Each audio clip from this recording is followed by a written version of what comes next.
और बड़ा पसंद करे लगना। धीरे धीरे दिन गुजरत रहल। एक दिन शाम का बात है। बंदर घूमत घूमत वही खूनी झील के पास पहुंच गई ना और मने मन सोचे लगना, कितना सुंदर झील है। मन तक करत था कि ठंडा ठंडा पानी में नहा ली, लेकिन सर्दी होने का खतरा जरूर है।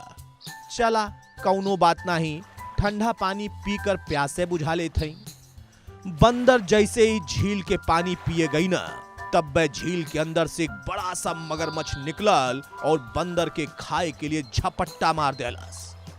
बंदर बड़ा फुर्ती से पीछे की ओर भगना, हटना और फिर वहां से भाग निकलना। बंदर के भागत देख हिरण कहे लगना, बंदर भाई, ये डर के कहां भागत हुआ? हम झील के किनारे पानी पिए गईल रहनी। बंदर भाई,